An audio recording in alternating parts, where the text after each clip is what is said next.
If you're thinking about it, you're not sharing. I'll give you time to share later, but come up with a few things in your head, maybe jot them in the margin so you don't forget a few things you notice or wonder about what you see on the screen. Again, it is on the screen only. Give me something that you notice about the data you saw on the screen. Okay, all somewhat symmetric. Which one would you think is like not perfectly symmetric?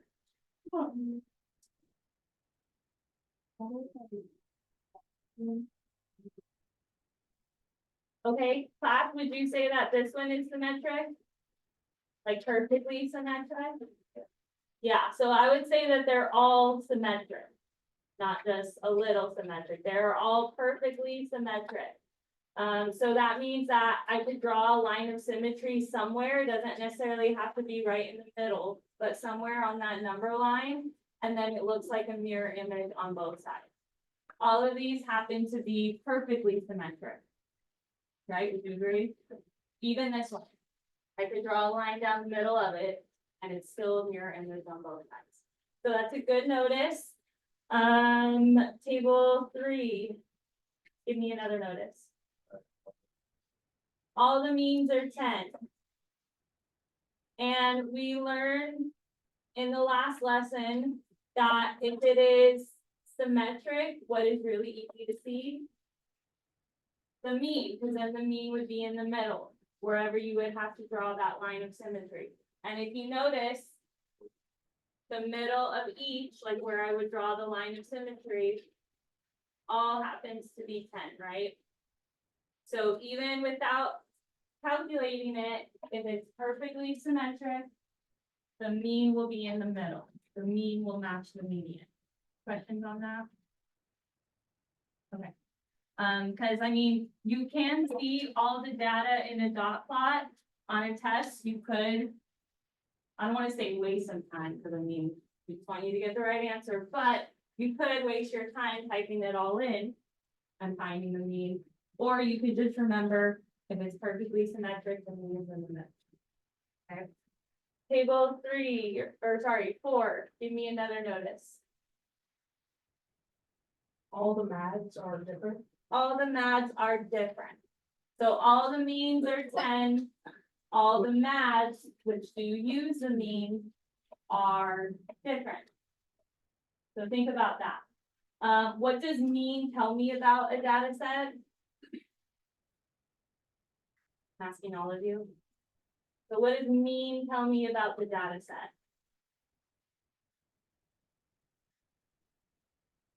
Not necessarily. The average. So if I said the mean number of students in a class is 10, you're telling me that a typical amount of students in that class is 10. So mean tells you a typical value in the data set, like a measure of center. What does MAD tell us?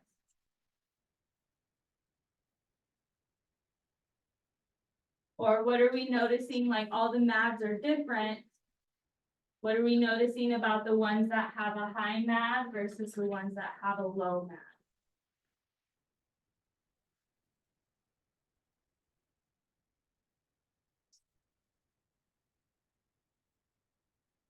So table 5, which one has the highest MAD?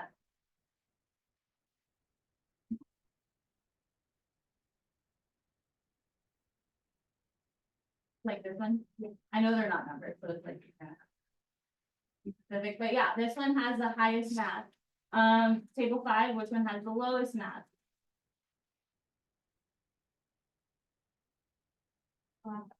Okay, so class, everyone compare these two, the one with the highest MAD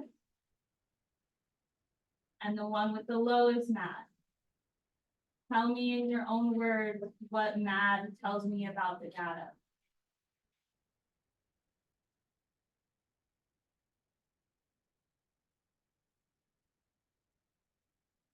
How spread out the data is. Great. So if one of your wonders was like, what does MAD tell us? Or what does standard deviation tell us?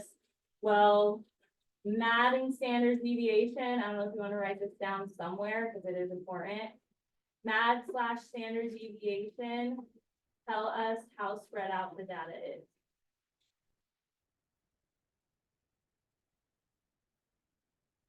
It is, because I told you guys, how to calculate it, right? But maybe you didn't know what it means. Well, this is what it means. It's like a numerical value that lets us compare it to other data to see which is more or less spread out. So like this one that has the highest MAD and the highest standard deviation too. Would you say that this one's the most spread out compared to the others? Well, numerically, since I have all the MADs, this one must be the most spread out. All the data is far away from the mean on both sides. So this one, what shape is this? Bimodal. The bimodal distributions tend to be more spread out than like the other ones that you know, like bell shaped, less spread out. More of the data is clustered around the mean. Uniform, a little less spread out compared to the bimodal. Not a lot, because it's still spread out over a lot of numbers, but these two peaks make it more spread out. And then see the one that's 0. Why is the MAD 0? Because it's not spread out at all. All the data is on one number. So remember that. Great test question would be, what does adding or subtracting a data point do to the MAD or standard deviation? So they're both basically the same. Slightly different formulas, so that's why they have slightly different values, but they both measure how spread out your data is. So say I gave you this one, and I said, what does adding this data point do to the MAD? So think about it, don't say it yet.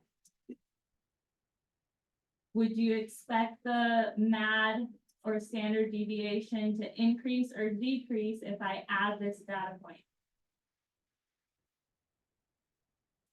Raise your hand if you think increase. Raise your hand if you think decrease. Okay, good. So if I added this data point, I'm adding more spread outness, essentially. So my MAD would increase. Not by much, but it would increase because that was more spread out. If I was asking you, what does adding this data point do to the mean? Think about that next. What does it do to the mean? Increase or decrease? Raise your hand if you think the mean would increase. Raise your hand if you think it would decrease. And why would it decrease? Because you're right, it would in this situation. Yeah. It's lower than the mean, so it'll bring it down. Perfect. If you add a data point that is lower than the mean, or even like to the left of your data, when you go more to the left, your numbers get smaller, then you would expect the mean to decrease in that situation. If I add a number that's much higher than the rest of my data like this, what would that do to my mean? Increase it. So that's more like what you'll be asked on the test. I mean, if you have a dot plot and you want to waste time calculating it, go for it if you have the time. But sometimes they give you a histogram, and you know you can't see all the data on a histogram to be able to put it into the calculator. So you'll have to estimate how spread out something is and compare it to each other. Honestly, I think we hit a lot of the learning targets just in this one activity. So we are prioritizing certain activities over others. That's pretty typical for our note sheets. Usually as we go, we just have to prioritize certain activities and get more from them. So we're going to continue to interpret standard deviation, which is another measure of variability, just like math. Variability is how much it varies, how spread out it is. You'll know that you're successful if you can describe what standard deviation is. Use technology to compute it. You should already know how to do that. and to use standard deviation to say something about a situation. I'm recording right now, just like I always do, so it's gonna be linked there later. Should you ever work ahead, there, the videos from last year are there, and also just, easy things that you could Google yourself, but I have them linked in case you still need to figure out how to use Desmos and other Desmos apps for this unit. All linked in there. Because it's a combo lesson, it is 2 separate practices, but they're both pretty short. So again, the practice is a checkpoint. As we keep doing more classwork, you'll see like how little it will affect your grade eventually, but you see the results of you doing the practice on the test. Like if you can answer those questions without cheating, then you should be in good shape for any test or quiz.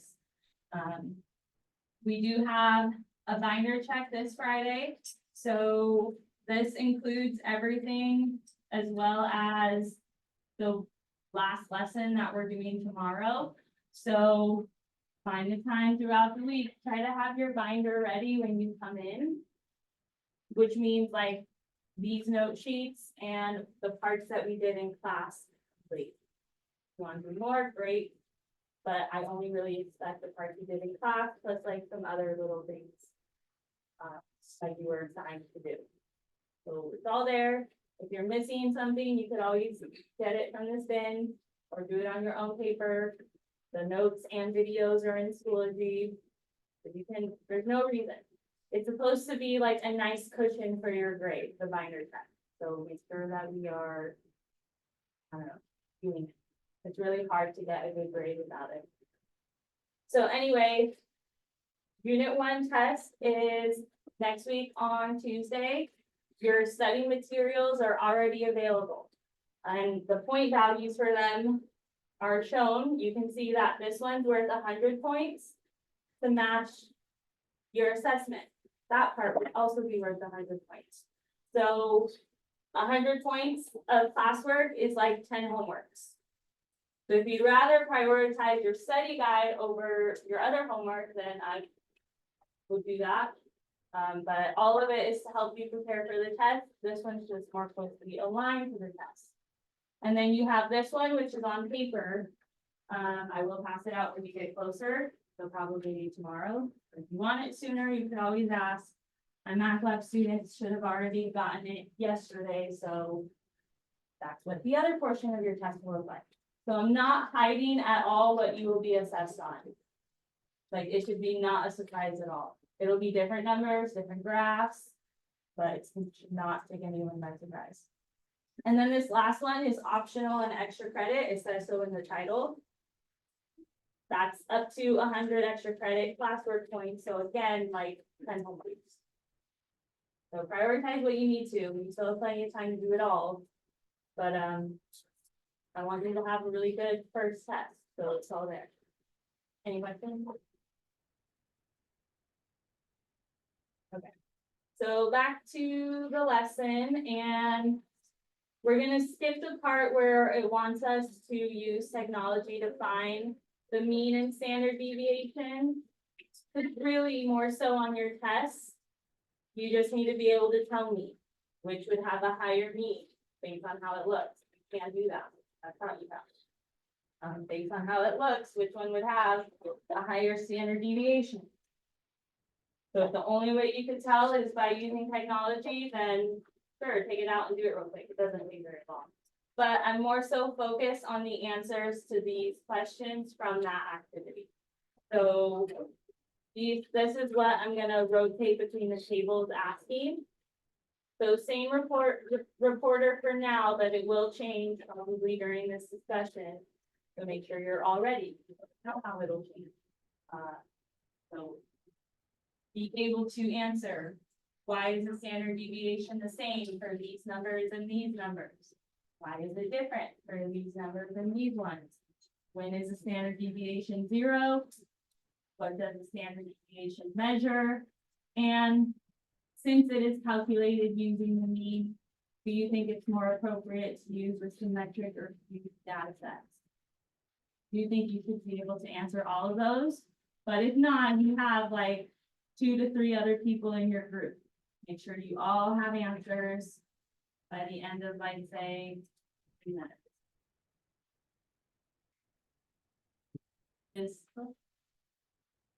So table 6, why is the standard deviation the same for 1, 2, 3, 4, 5 and -2, -1, 0, 1, 2?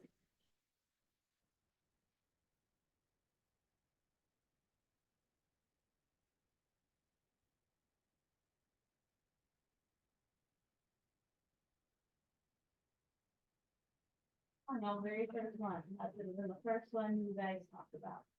So table 6, can you tell me what standard deviation measures?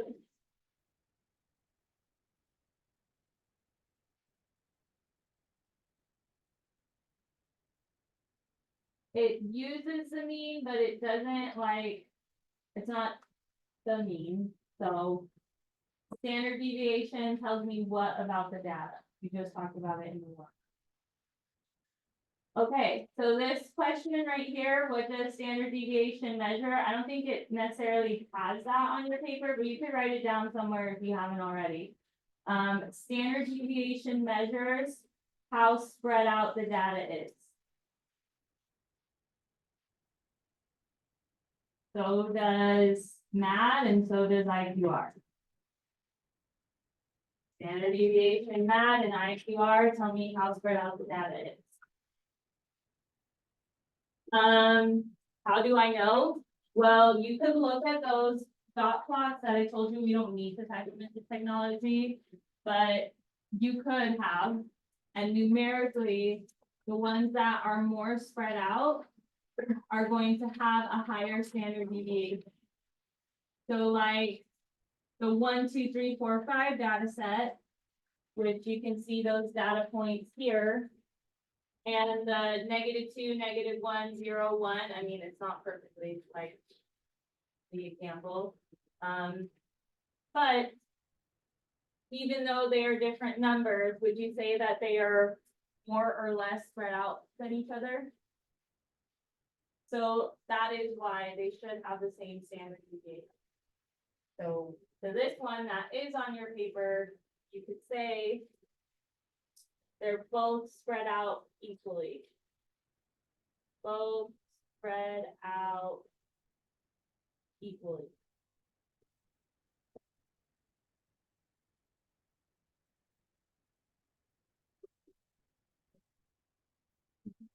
You guys have spot on your paper to write, so I would expect these parts to be filled out. Both spread out equally, and you could even be more specific by 1. Each one is evenly spread out by 1. So they should have the same standard deviation. Would they have the same mean? Right? No, you could do the math and say, no, I did the math and they do not have the same mean. But since they're both symmetric, they're all spread out evenly. What's my mean of 1, 2, 3, 4, 5?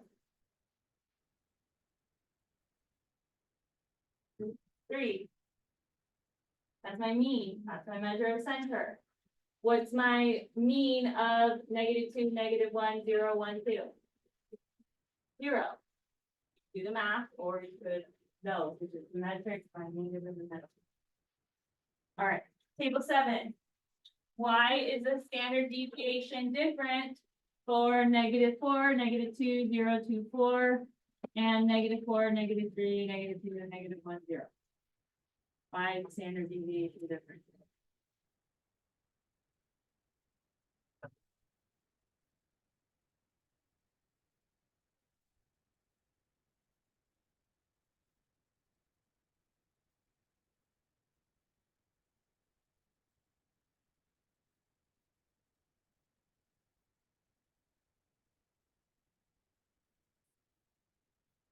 All right, table 7, what does standard deviation tell us? How spread out the data is. So we're telling you, why is the standard deviation different between these two data sets? Which one would you expect to have a higher standard deviation?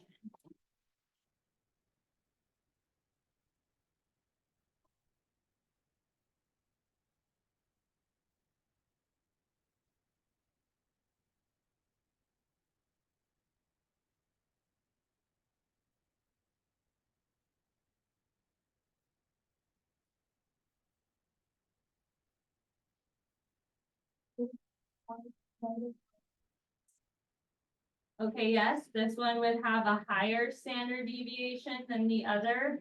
Why?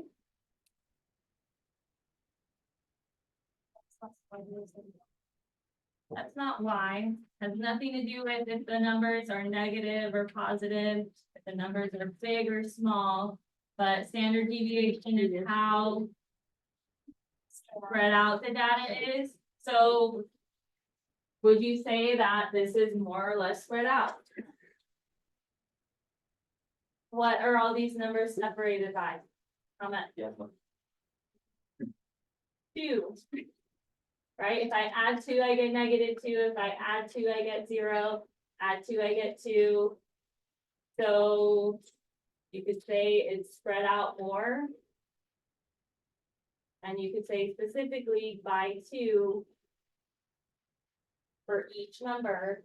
Whereas this one is spread out by how much? 1. That's it. So, yeah, higher standard deviation for this one, because it's spread out more by 2, whereas this one is spread out by 1. That's why our standard deviations are different. You will be asked something similar on your constructed response part of your test, where you have to like justify which one would have a greater standard deviation.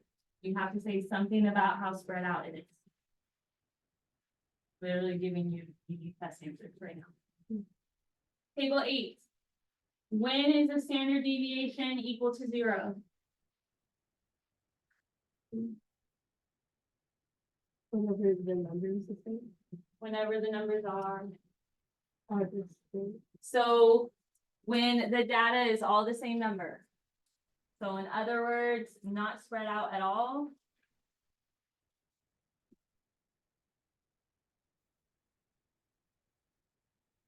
All data is the same number. For example. And you can play around with that in Desmos, say you forget. I don't know, make a data set where it's all the same number and see what the standard deviation is. It'll be 0. If you did put this in technology, I did say you could skip it because hopefully you know how to use technology. Which one would have a standard deviation of 0? Amberlyn? The bottom one on the left side. So if you guys want to write that here, since this one is on your paper, our standard deviation is 0. So is our math. And I can tell you without needing to put it in the calculator. Because it's not spread out at all. All the same number. Good? What would the mean be of that one? 2. So these tell us different things. Mean tells us a typical value or a measure of center. Standard deviation and MAD are different because they tell us how spread out it is. Okay, good. If I gave you maybe these 2 dot plots on a test. And I said, which one has a greater standard deviation? Would they have a different standard deviation?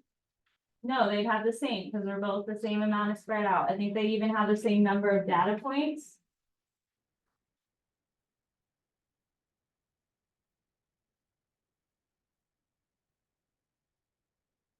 Yeah, so they each have 10 data points. Each data point is spread out by 1. So both of these would have, I don't know what it is off the top of my head. I have to calculate it. But I know that they would have the same standard deviation / math for that one and then. And then this one here, well, I guess we're good. We don't need that. But just be able to compare which one would have a greater or lower standard deviation based on how spread out it is. All right. Last question. The standard deviation is calculated using the mean. Do you think it's more appropriate to use with symmetric or skewed data sets? Table 9, can you tell me that answer? Symmetric or skewed is preferred when we are using standard deviation.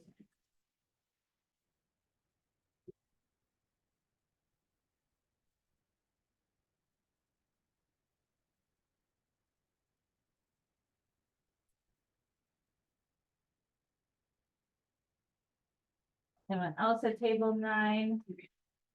If standard deviation is calculated using the mean, do you think it's more appropriate to use with symmetric or skewed data sets? Think of that graphic organizer we filled out.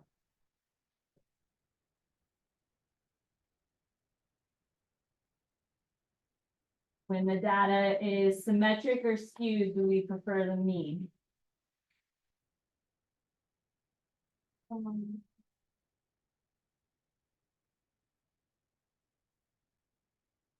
50-50 chance. Hopefully, like, because there are some questions on your constructed response tests. So I'm going on a side like tangent right now. If there's a question that's literally this option or this option on your test, you better at least pick one. Even if you have no clue what it's talking about, maybe you didn't take notes the whole unit and like slept, I don't know. But if it says symmetric or skewed, you need to pick one.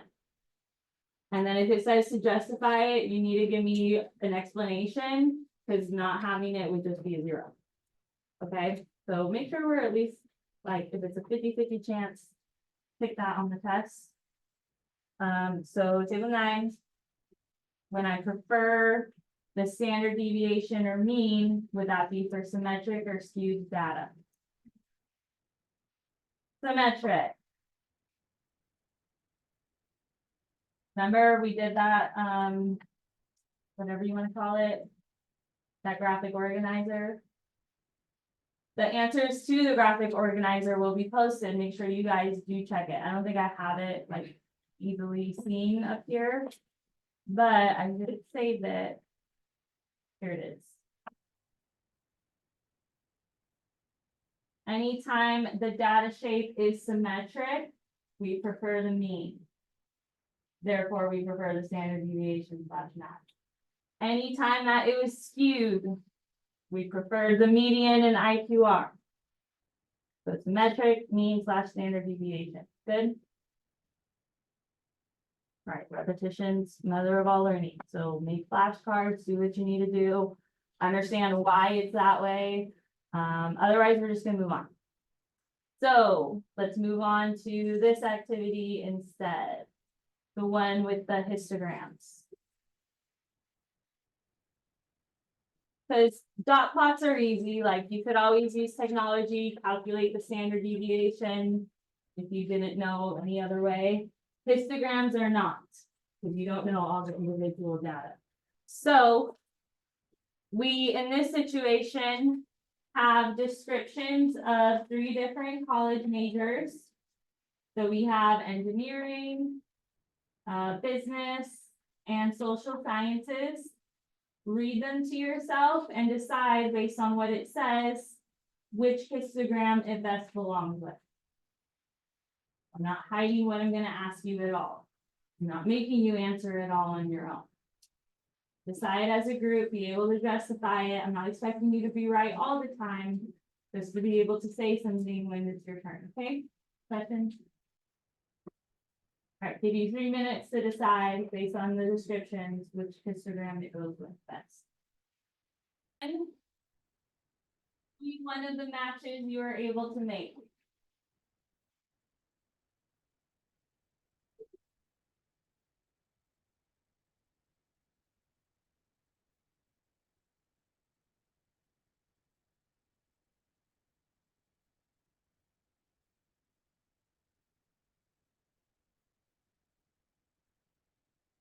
Okay, you mean like engineering goes with number 2? Okay, so let's see if this makes sense. So here's the engineering description. So the mean salary of 100 recent college graduates who majored in engineering was about 64,000. So here's about 64,000 on this graph. Here's about 64,000 on this one. Here's about 64,000 on that one. And remember, mean tells me a typical value in the data set. So would you say that for the table one match, this one, would you say that most of the data is clustered around the 64,000? So that's a good sign. It also gave us that the standard deviation is about 10,000. Now that might not mean much to you until you compare it to the other standard deviations. So compared to the others, about 20,000, about 7,000. They're saying that this one is like the second most spread out. Would you agree? So then I would agree that the number 2 histogram describes the engineering majors. If you didn't write that down, maybe write that down. I would agree. So that's how you can use both to find your answer. All right, whoever spoke for your group last, go one to the right. Whoever spoke for your group last, go one to the right. So now table 2. Tell me another match you were able to make.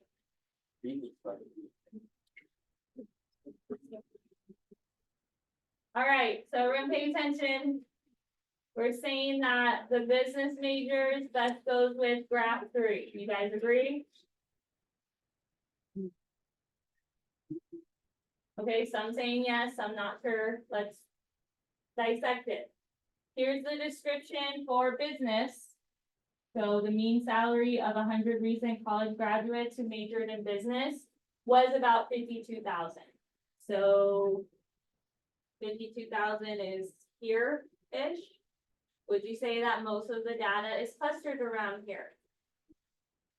Compare it to about 52,000 on this one. So definitely better with graph 3, but also they're saying that the business majors had the highest standard deviation. So that means it's the most or least spread out. Most. So yes, I would agree. Good job. By process of elimination, then, one must be the social sciences. Which makes sense because that one had the least standard deviation. I would say that's the least spread out, with most of the data clustered around 45,000, which would be here. So yeah, that makes sense. Be able to do that. I didn't have to do any math. 1, because it already gave me the values, but 2, like, because you can estimate it based on that. Great. Now, the last learning target was about what it says about the situation. So if I want a job that is really stable, meaning like there's not a lot of variation between what I'm gonna be making, then which one should I pick? Show me with your fingers. If I want a job that there's not a lot of variation in my salary, which one would I want? 1, 2, 3.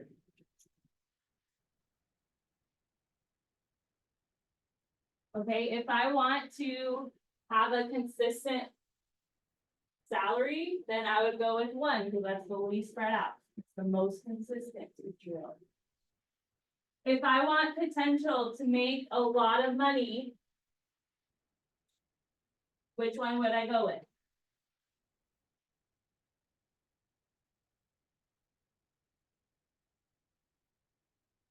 But if I want one that has potential to make a lot of money, then I'd be looking at probably 2 or 3. So engineering had a higher mean than business, right? Higher mean, but business is very inconsistent. Like I have some that are over 90,000 and some that are below 30,000. Why might that be? Does everyone that majors in business own a business? And do they necessarily own a successful business? So that's probably why there's a lot of variation.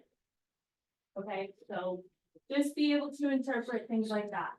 Like based on variability, which one should they choose? Social sciences, because there's not a lot of variability. Based on the mean, which one should they choose?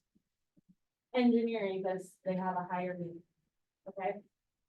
That's pretty much it. There are other activities we didn't necessarily do, but they're not bad activities if you ever want to like look at them. The lesson synthesis questions are great for seeing like if you understand what we talked about. But I only hold you accountable to what we did in the notes as a class. So use them for what they offer, but we do have practices in Schoology to do, 2 of them actually for today. So you have 15 solid minutes to work on them. And then also to prioritize your study guide if you're already done. I'm already able to talk. How is it? You don't.